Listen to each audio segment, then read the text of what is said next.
Hello, everyone, and welcome back to the Hidden Harmonies podcast. This is episode 2. I'm John Paul from John Paul Piano. Welcome back to anyone who's here from last month's episode, but also welcome to any new listeners we have or new viewers. So welcome to the podcast. Just a quick introduction for those of you who are new here to the podcast. This is the Hidden Harmonies podcast, which is your gateway to the forgotten corners of classical music. So each month I will be bringing to you a composer or piece of music that no one ever talks about, that's forgotten, that's hidden, that's underrated, and I will be trying to bring it to light a bit and giving a suggestion to you all of a piece or a composer to listen to. So that's pretty much what the podcast is. Just a couple general notes and just a couple things to go back over from last time is that we are on YouTube under John Paul Piano. We are also now on Spotify, we are on iHeartRadio, and we are on Amazon Music. So if you're on any of those platforms, please follow us there. And if you're on Instagram, you can find us at Hidden Harmonies Podcast. So please give us a follow anywhere that you can find us, YouTube, Spotify, Instagram, and because that'll help a lot to get this podcast out there a bit more. One other thing that I would like to re-mention is that there is a form that you can fill out, and I'll have all these links down in the description. But there's a form that you can fill out where if you have a composer or piece of music that you would like to suggest to me to feature on the podcast that you think should be more well-known than it is, then fill out the form. I'll take a look at the forms that's submitted and I'll pick one every once in a while to feature in the podcast. If you put an email address in, I will notify you of when your suggestion will be featured on the podcast. And if you leave a name, I'll give you a shout out on the podcast. So just make sure you put a name down that you're willing to have, on the internet. I mean, just a first name or something would be perfectly fine. So now that we have all the formalities out of the way, let's get down to the actual piece of music for this month.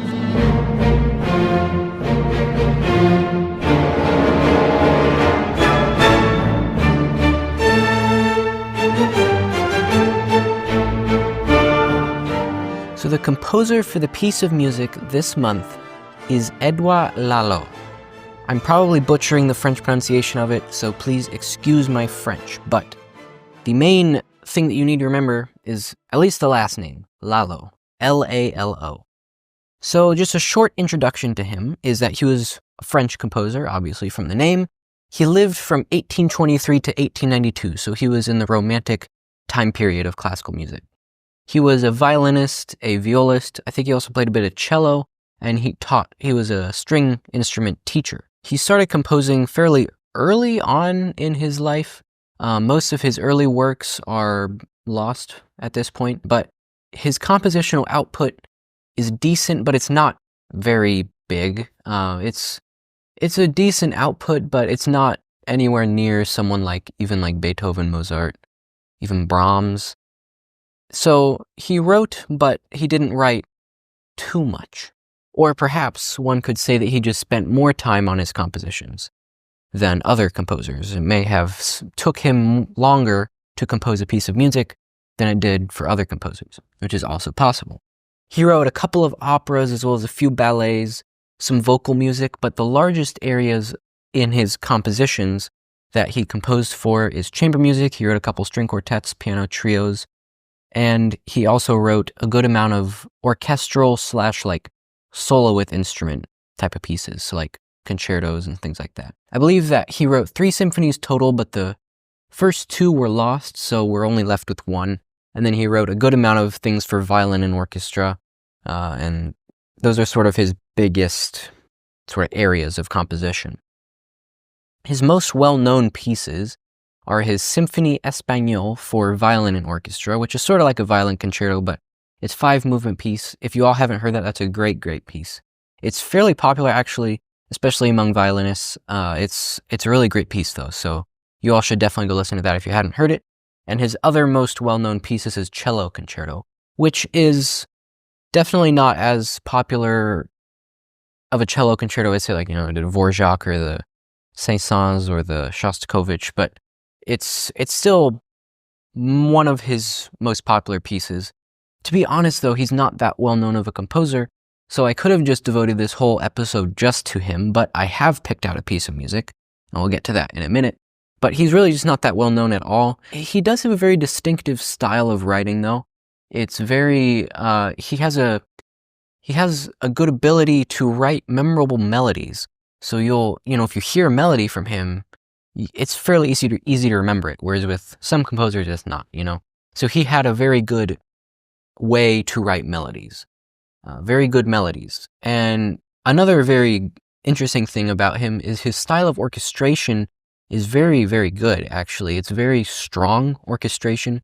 Some people actually think his music sounds more German than French due to the solid nature of his pieces. But he sort of pulls from a lot of different areas and cultures.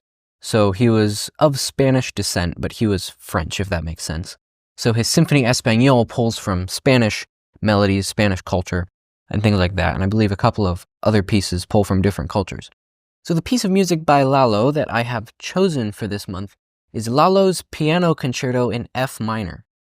Now, I have quite an extensive list of piano concertos that I have found that are underrated and hidden, but I will try to space them out enough where not every month is a piano concerto. I mean, I am a pianist, so, I hope you all can understand that a bit, but I will try to space them out.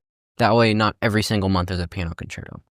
So, but for this month, it is a piano concerto, Lalo's Piano Concerto in F minor. It's a very, very beautiful piece, and it's never performed, which is extremely sad. There's only a handful of recordings, 7 recordings of this piece of music in full on YouTube. But if you contrast that to, say, Beethoven Concerto, if you search up any Beethoven Concerto, there's more recordings than you can count on there. So 7 or 8 recordings of a concerto is not that much at all, which is why this piece, you can say it's never performed, because there's barely any recordings of it. I've never seen it programmed at all in a live performance. So this was one of the final, large-scale major works of Lalo. He was in his 60s when he wrote this piece, so it was somewhat later on in his life. It was one of his final major compositions, but it has a certain youthful energy to it.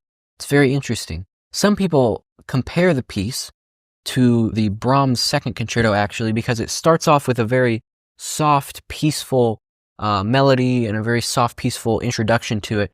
But then once it really takes off, it really gets going. One of the main reasons that it may not be performed too often is that he didn't really write that much impressive passages or virtuosic flourishes into the piece. So, some pianists and some musicians might sort of hear it, listen to it, look at it, and might think, I can't really show off much of my skill with this piece, so why would I learn it? Well, you should learn it because if you're in music, if you're a musician, you shouldn't be playing music for your own sake and to show off. You should be playing music for the sake of music and for the enjoyment of other people. So you shouldn't be doing it for yourself. So if you're in music for the right reasons, you shouldn't care if there are any, show-off passages or not. If it's good music, if it's enjoyable, you should still be willing to play it. So, yeah, that's my thoughts on that matter. So to anyone who's watching that has ever seen a piece or listened to a piece and said, there's really nothing for me to show off with this piece, so why would I learn it? Well, if it's good music and if other people enjoy it, you should learn it anyway, because you shouldn't be playing piano just to show off. So that's my thought on why you should play music. You should play music for the enjoyment of others and just for the sake of the music itself, because it's good stuff. So just a bit about this piece sort of formatically, if that's a word, is that it starts out with a soft, slow introduction, like I mentioned, which is somewhat comparable to the Brahms Second Concerto. But then it takes off into a beautiful, lilting melody in allegro. It's very beautiful. Then the second movement is it's a lento, so it's slower, but still beautiful. The piece is in F minor overall, but most of it's actually in the major key, in F major instead. So most of the first movement's in F major, and then the second movement's all in major. The third movement starts off with a minor, in F minor, but then it moves pretty quickly into F major again. So, it's sort of in F minor as far as the title of the piece, but a lot of it is actually in F major. It's just a very melodic, there's very good melodies in it, it's very harmonious, it's very nice to listen to. It's just very pleasant. So I think it should be played more for those reasons. It's just a very nice piece, and I think you all will enjoy it quite a bit. So let's listen to a couple minutes of it. We'll listen to the once you get into the allegro of the first movement, and then that'll be it.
So hopefully that little bit that you all just listened to here sort of got you interested in the piece. So right as soon as this video or this, if you're listening on audio, as soon as this podcast is over, go listen to it. Go listen to the whole thing. It's not that long. It's only maybe 25 minutes.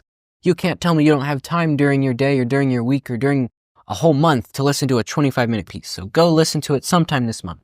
And if you haven't heard the Symphony Espagnole or the Cello Concerto, go listen to those too, because those are two of his more popular works. So, like I mentioned last month with the Mendelssohn, I picked the Mendelssohn Second Symphony for the piece last month, but I also encouraged you all to listen to his more popular pieces as well if you haven't, just to sort of get more familiar with the composer as well. So I would recommend doing that. Go listen to the Symphony Espagnole and the Cello Concerto, as well as this great piano concerto. You won't regret it. I can assure you of that. So thank you all for watching. Please leave a like wherever you're listening or watching. Leave a comment. Tell me what you think about this piece. And if you have any suggestions of what to feature in the podcast in future months, please fill out the form and I'll take a look and choose some stuff to talk about. Please share this podcast around, share the news about it, share the links.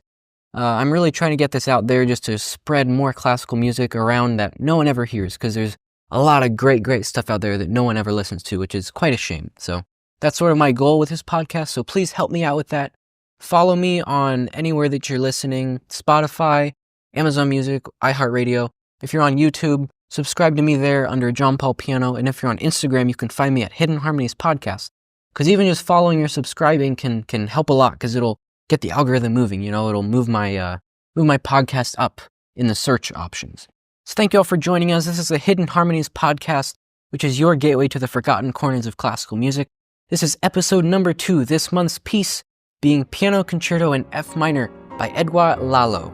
I'm your host, John Paul from John Paul Piano on YouTube. Thank you all for joining, and keep spreading classical music through the world.